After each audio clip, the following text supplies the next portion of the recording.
So what you're going to do on this page is you're going to identify the element of the first, the number of the first element. So here, if you look, you have two elements in this chemical, C and O, and you're going to indicate the number of it. So there's no suffix, no superscript in each one of these. So that's telling me that there's one of each of these elements. So for element number 1, there's 1. For element number 2, there's also 1. And what prefix would you use to indicate 1? And we're not going to use the name, but you would use mono. And then for the second element, you would also use the name mono. Now let's look at the naming of this compound. So we don't need to put mono in front of carbon, right? Because that's our first element. So we're going to put carbon. Okay. And then we have mono for 1, because there's only one oxygen. So we're going to call it monoxide.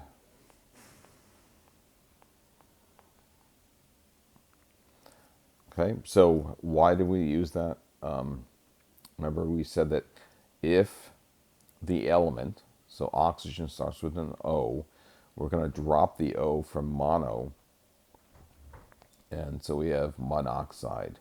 So carbon monoxide. So another one that's familiar with everybody, I'm sure, is H2O, which is water. So if you look at the first element, there's 2 of them. So there's 2 hydrogens and there's 2 oxygens. Now let me backtrack a minute and say that how do we determine whether the hydrogen was first or oxygen is first?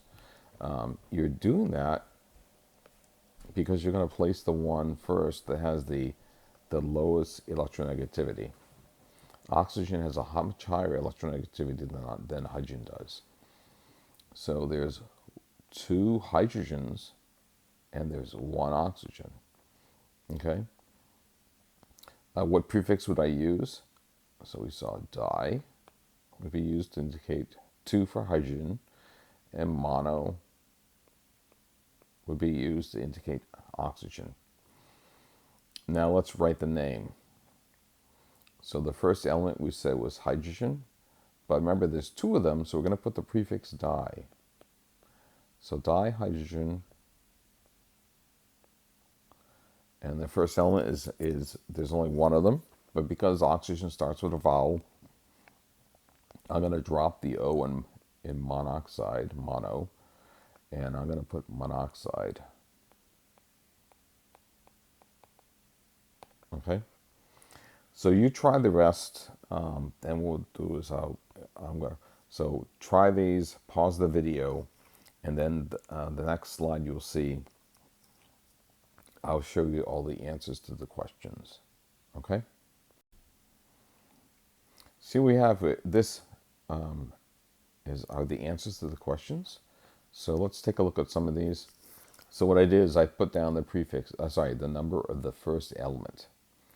And remember, the first element is it has the lower electronegativity.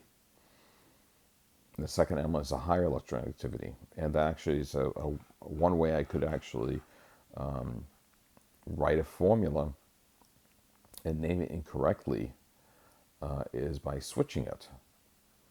And that might be some way that I might put questions like that on the test. So always check, if you're looking on the test, always check to make sure that I have the correct element the first in my formulas, as well as in naming the element. Because that could be one way I could test you on a test question. Okay, so if you look at the third one, we have 2 nitrogens and 1 oxygen. Okay, so di is the prefix, mono is the prefix for the second element. So dinitrogen monoxide. The second one, you have 2 sulfurs and 2 chlorines. So there's 2 sulfurs, 2 chlorines. In both cases, I'm going to use di. So disulfur, dichloride. Next one, NO. There's only 1 of each one of those. So 1 and 1. And mono is the prefix for both. So I don't need to put mono in front of nitrogen because there's just one. But for the second element, I always have to put a prefix, whether it's one or more. So nitrogen monoxide. The second one, Cl2, chlorine, and oxygen O7. So 2 for the first element, 7 for the second element. The prefix for the first one is di. The second one is hepta. Okay, now remember, oxygen starts with a vowel. So when I name it, I'm going to drop the O. Drop the A in the prefix. And I'm going to have dichlorine heptoxide for my name. The next one, ClF3. So there's 1 chlorine. I'm going to use prefix mono. For the fluorine, there's 3 of them. I'm going to use the prefix tri. So chlorine trifluoride. The next one, arsenic and oxygen. So there's two arsenic and 1 hydrogen. So it's 2 for di. So there's 2 arsenic using the prefix di, and 5 oxygens. So we're going to use penta as the prefix. And when I name it, I have arsenic. I should have actually put diarsenic here. In my name, I didn't do that. So let me try that over here. So diarsenic pentoxide. Now remember the A in penta, because oxygen starts with a vowel, I'm going to drop the A. So it's diarsenic pentoxide. The next one, we have 4 borons and 10 hydrogens. So 4 and 10. Tetra for 4, the prefix, and deca for 10. So tetraboron decahydride. The second one, we have 2 sulfurs and 2 chlorines. So the prefix is going to be di for both. So disulfur dichloride. The next one, we have 2 phosphorus and 5 oxygens. So 2 and 5. And the prefix for 2 is di, and then penta for 5. So diphosphate pentoxide is going to be my element. My compound.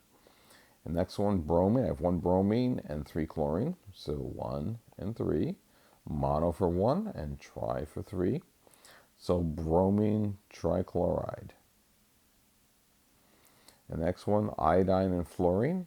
I have 1 iodine, 7 fluorine. So mono for 1 and hepta for 7. So iodine, don't need to put a prefix because there's only one of them. Tetrafluoride. And next one, carbon and sulfur. There's 1 carbon, mono, 2 sulfur, di. So carbon disulfide. Next one, sulfur and fluorine. You have 1 sulfur and 6 fluorine. So 1 mono, 6 hexa. Sulfur hexafluoride. Next one, C.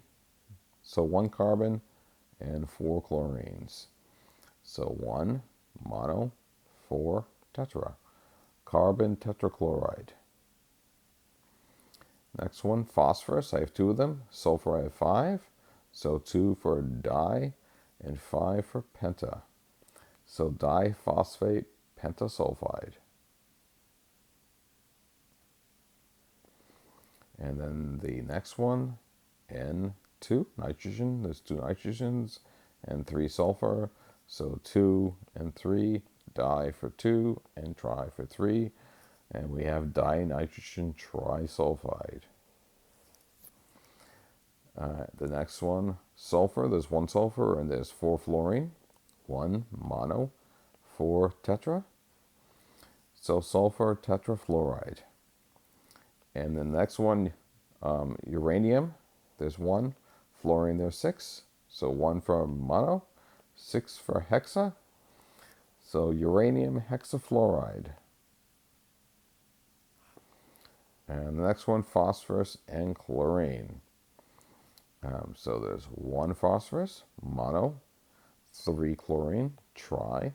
So phosphorus trichloride. And now the last one, not the least, but the last one, you have sulfur, there's 1. Oxygen, there's 2. 1 for mono, 2 for di. So sulfur dioxide. Okay? And you can always try this more than once and see how you do. And again, on a test, what I might do is I may actually write the elements, reverse them. So I might do something like oxygen O2, sulfur S as the name. And this is incorrect because sulfur has the lower electronegativity, so it should go first. And then I would name it, or I might name it, and then ask you to pick out from a list which ones are incorrect, or if this is incorrect or not, as far as it's written. All right, and good luck. In this worksheet, we'll be going over naming binary molecular compounds. And what I'm going to do on this page is just review it, and then I'll go over the answers for this worksheet. So if you look, we're using prefixes to indicate the number of each of the elements in a compound. And down here on the bottom, I've put a table. In this table, I have the prefixes that you would use for naming the binary molecular compounds. And some of these I'm sure you've heard of, maybe some you're not as familiar with. So you're just going to apply these when you're naming the compounds. So mono for 1, di for 2, tri for 3, tetra for 4, penta for 5, hexa for 6, hepta for 7, octa for 8, nano for 9, and deca for 10. Okay, so there's some rules for naming bimolecular compounds, and from the name, let's look at this first. Bimolecular compounds, what does the name mean? So binary is referring to 2. So you have 2 different elements that make up these molecular compounds. So you have to name them. So the first one, if you look at the rules, the less electronegative element is given first, and is given with a prefix only if it contributes more than 1 atom to a molecule of a compound. And the second part, the second element is named by combining the prefix indicating the number of the second element. And you're going to name it. It doesn't matter whether it's 1 or more, just 1, or if it's more than 1, you're still going to use prefixes. Or if you look at the first element that we said in the first part of the rule, you're only going to put a prefix if it's 2 or more. Okay, so for the second element, use a prefix indicating the number of the second element. The root of the name of the second element stays, but what you're going to do is you're going to add the ending "ide." The word O and A at the end of the prefix is usually dropped when the word following the prefix begins with another vowel. Example, monoxide and pentoxide. Okay, so let's look at the questions.